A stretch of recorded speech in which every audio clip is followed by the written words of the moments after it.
জিহাদের মতোই সওয়াব হচ্ছে মার সেবা করা। ইয়া ইবাদিয়াল্লাযীনা আমানু ইন্না আসসালামু আলাইকুম ওয়া রাহমাতুল্লাহি ওয়া বারাকাতুহু। আলহামদুলিল্লাহি ওয়াহদা, আসসালাতু ওয়াসসালামু আলা মান লা নাবিয়্যা বাদা। প্রিয় দর্শক, আপনি কি জানেন পৃথিবীতে দুজন ব্যক্তি রয়েছে যারাই আপনার জান্নাত, যারাই আপনার জাহান্নাম? আপনি কি জানেন যে আল্লাহ তাআলার পরে এই দুইজন মানুষকে অনুসরণ করতে হয়, সম্মান করতে হয়? যদি জানতে চান তাহলে আমাদের ভিডিওটি পুরোটাই দেখুন, স্কিপ করবেন না। আর অবশ্যই আমাদের ভিডিওতে লাইক দেন আর সাবস্ক্রাইব করে আমাদের সাথেই থাকুন। দেখেন, পৃথিবীতে দুজন ব্যক্তি রয়েছে যারা আমাদের জন্য নিয়ামত। হয়তোবা আপনারা বুঝতেই পারছেন সেই ব্যক্তিগুলোকে। একটা হচ্ছে পিতা, একটা হচ্ছে মাতা। মানে আমাদের বাবা মা হচ্ছে আমাদের পৃথিবীতে একটা নিয়ামত। আল্লাহ তাআলা সূরা নিসার 36 নম্বর আয়াতে বলছেন যে তোমরা আমার ইবাদত করো, আমার সাথে কাউকে শরীক করো না, পিতা মাতার সাথে সৎ ব্যবহার করো। চিন্তা করছেন যে আল্লাহ তাআলা সর্বপ্রথম তার ইবাদত করতে বললেন, তার সাথে কাউকে শরীক করতে নিষেধ করলেন, এর পরবর্তীতেই যে কথাটি নিয়ে আসলেন সেটা হচ্ছে পিতামাতার সাথে সদ্ব্যবহার করো।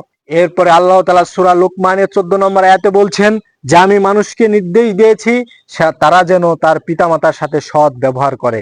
কেন? তার মাতা তাকে গর্ভে ধারণ করেছেন, এরপরে তার 2 বছর তাকে দুধ পান করেছে।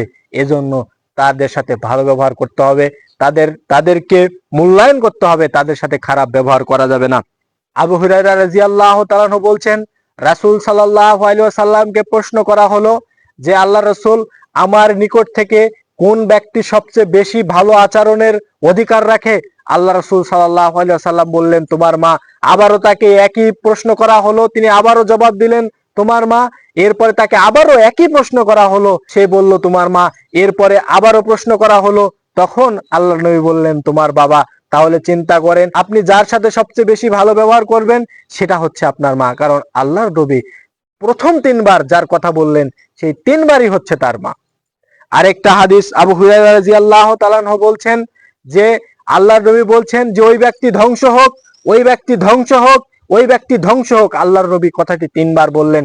তো সাহাবীরা তখন আশ্চর্য হয়ে গেলেন যে আল্লাহর নবী যার ব্যাপারে দোয়া করবেন সে তো ধ্বংস হবে। আল্লাহর নবীকে জিজ্ঞেস করলেন এটা শোনার পর যে আল্লাহর নবী, কার ব্যাপারে এই দোয়াটি আপনি করলেন, কাকে ধ্বংস হওয়ার কথাটি বললেন, এই ব্যক্তির নাম কি? তখন আল্লাহ নবী বললেন যে এই ব্যক্তি হচ্ছে ওই ব্যক্তি যে ব্যক্তি বৃদ্ধ বয়সে পিতা অথবা মাতা যে কোনো একজনকে পেল অথবা উভয়কেই পেল, কিন্তু তাদের সেবা যত্ন করে জান্নাত নিয়ে নিতে পারলো না, তাহলে সেই ব্যক্তি ধ্বংস হোক, সে যেন ধ্বংস হোক। তাহলে পিতা মাতা আপনার বৃদ্ধ বয়সে আপনি তাকে বৃদ্ধাশ্রমে রেখে আসছেন, কিন্তু আল্লাহর নবী বলছেন যে তার যদি আপনি সেবা করেন, খিদমত করেন, এর বিনিময়ে আপনি জান্নাতে যেতে পারবেন। আরেকজন সাহাবী আল্লাহ রাসূল সাল্লাল্লাহু আলাইহি ওয়াসাল্লামের কাছে এসে আল্লাহ নবীর কাছে পরামর্শ চাচ্ছেন যে আল্লাহ রাসূল, আমি জিহাদে যেতে চাই, এখন আমাকে কিছু পরামর্শ দিন। আল্লাহ রাসূল সাল্লাল্লাহু আলাইহি ওয়াসাল্লাম তাকে বললেন যে তোমার মা কি বেঁচে আছে? তখন এই সাহাবীটি বললেন যে হ্যাঁ, আমার মা বেঁচে আছে। তখন রাসূল সাল্লাল্লাহু আলাইহি ওয়াসাল্লাম বললেন, তাহলে তুমি বাসায় ফিরে যাও, বাড়িতে ফিরে যাও, তোমার মার সেবা করো। এই হাদিস দ্বারা বোঝা যাচ্ছে যে জিহাদের মতোই সওয়াব হচ্ছে মার সেবা করা। দর্শক, এখানে এখন প্রশ্ন আসতে পারে যে আমার মা সালাত আদায় করে না, আমার মা অমুসলিম, সে ইসলামকে পছন্দ করে না, তাহলে কি করব? তাহলে দেখেন, আল্লাহ রাসূল সাল্লাল্লাহু আলাইহি ওয়াসাল্লামের সাহাবীরাও আল্লাহর নবীকে সেই একই প্রশ্ন করেছিলেন যে আমার মা ইসলাম পছন্দ করে না, সে বিধর্মী, সে ইসলামকে পছন্দ করে না, তাহলে আমি কি তার সাথে ভালো ব্যবহার করব? আল্লাহ রাসূল সাল্লাল্লাহু আলাইহি ওয়াসাল্লাম বলছেন যে হ্যাঁ, তুমি তার সাথে ভালো ব্যবহার করবে। তাহলে প্রিয় দর্শক, কোনো অবস্থাতেই পিতা মাতাকে কষ্ট দেওয়া যাবে না, কারণ পিতা মাতাই হচ্ছে আপনার জান্নাত, পিতা মাতাই হচ্ছে আপনার জাহান্নাম। আপনি যদি পিতা মাতার সাথে ভালো ব্যবহার করেন, পিতা মাতার খেদমত করেন, তাহলে অবশ্যই আপনি জান্নাতে যাবেন। কিন্তু তাদের সাথে যদি ভালো ব্যবহার না করেন, তাদেরকে যদি বৃদ্ধাশ্রমে রেখে আসেন, তাহলে এর জন্য আপনাকে জাহান্নামে যাওয়া লাগবে। আল্লাহ রাসূল সাল্লাল্লাহু আলাইহি ওয়াসাল্লাম আরেকটা হাদিসে বলছেন যারা পিতামাতার সাথে খারাপ ব্যবহার করে তারা কখনোই জান্নাতে প্রবেশ করবে না।